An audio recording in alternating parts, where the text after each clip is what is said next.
Hi, and welcome to the Full Moon Film Buff. This video is the second of a two-part series defining the corpus for this project. What counts as a movie? Why just movies? Why not all the other great stories and art about werewolves? My choices here also have a big impact on just how much art I am committing myself to consume and analyze.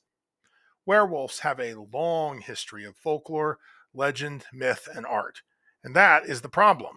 If I want to have any chance at getting through this project, I have to limit my required art consumption to a concrete, easily defined corpus. Movies are a modern art form. With a longer runtime, they have the opportunity to develop themes and story arcs without getting too long and potentially unfocused. I can watch most of them on devices I already own and in my own house. That makes them the perfect subset of lycanthropic art to focus on. Cinema is a type of visual communication using moving pictures and sound to tell stories or teach people something. I'm going to define a movie as having a runtime longer than 60 minutes and released to a classical movie theater. I know that the last few years have seen a real shift as streaming outlets have muddied the definition of release. I'll be sensitive to that. But TV movies released before streaming became an option are not required viewing. The limitation on run length will impact anthology films. A Crypt Keeper style horror anthology with one werewolf story is not going to be required viewing. Those are the only criteria: length and release. I'm going to cover silent movies, which really aren't silent. They have a score, just not spoken dialogue. I am going to cover black and white movies as well as color movies. I am going to cover foreign movies. While I prefer subtitles, I recognize I may not get a choice with some of these foreign films, and I may have to settle for dubbed copies. It all counts. It is important to note that these limits, length and release, only limit the required films, but do not cut off additional options. If it is about a werewolf and fits the definition of a movie, I will watch and discuss it. But this is my project and my channel. Much like adding Brotherhood of the Wolf by Fiat, if I want to discuss something else werewolf related, I will. As an example, I'm going to watch the 2022 Marvel project Werewolf by Night released to Disney Plus. It only has a 52-minute runtime and was not released to theaters, but it is absolutely werewolf related and is part of the Marvel Cinematic Universe, probably the most dominant single thing in pop culture cinema today. I want to discuss it.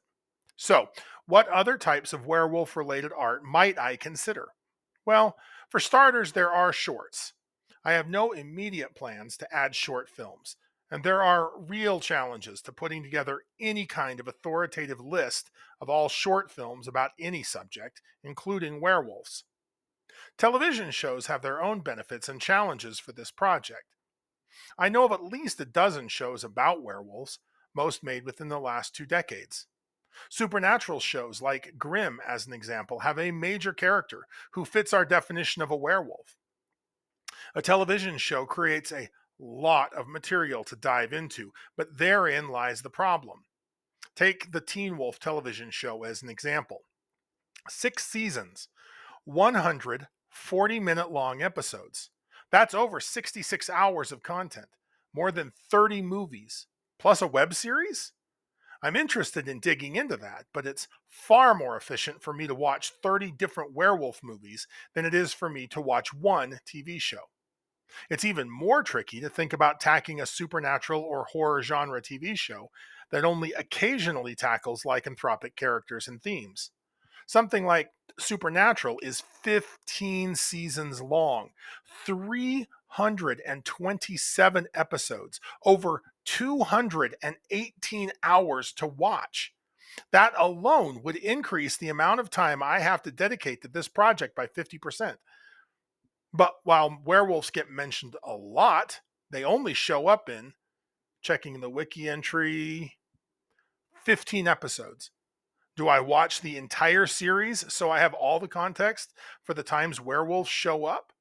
Or just watch the specific werewolf episodes and miss important background? Television is a rich field and is the most logical extension of this project. but I will probably not allow myself to get distracted by TV shows until I've watched all the movies on the list. So, what will probably distract me? Video games. I'm telling you right now, I am going to talk about The Wolf Among Us as we get closer to the release date for The Wolf Among Us 2. And then I'll talk about The Wolf Among Us 2. But the primary thing stopping me from requiring myself to play all werewolf games is that I don't own every console or platform ever made. The second reason is that games with werewolves often are simply using them as generic enemies or a cool looking protagonist. That said, I expect to talk about a few werewolf related games, but I am not requiring myself to do so. The last thing I want to address is books about werewolves. First, let's talk about nonfiction. I will absolutely be reading, more accurately, listening to every nonfiction book I can get my hands on. Your recommendations are eagerly requested. I even want to read about wolves. What I learn as I read will be used as fuel for the discussions of werewolf cinema. The more I learn about the folklore and history of werewolves, the closer I get to my self imposed goal of becoming the foremost expert. But I do not currently plan, on taking breaks in my film episodes to talk nonfiction books. I'm open to being persuaded on this point, but if you think I'm going to add werewolf fiction to my to do list, you are crazy. A quick check at Goodreads show over 25,000 books tagged werewolf. I do not know how long the average werewolf book is, but even if you generously assume I could get through one book in 8 hours, that is 22.8 years worth of reading with no sleeping, eating, or anything else too distracting in between. I'm 75 by the time I'm done. Plus, a lot of the werewolf books are also marked as paranormal romance. While I don't want to throw stones at things other people like, I am not personally interested in romance novels. Again, maybe if there is some kind of mass outcry, I might consider a specific book as some kind of ridiculous viewership goal. Do not count on it happening. So, what is my general viewing plan? As a typical rule, I plan to watch movies in chronological order. It is the easiest to sort, plus, it has the advantage of letting me watch how trends, themes, and subgenres develop within werewolf movies over time. That said, there will be exceptions as the whim hits me. If I get in the mood to watch several werewolf comedies, then I might watch a batch in a row. If I get the itch to watch animated werewolf movies, no one is going to stop me.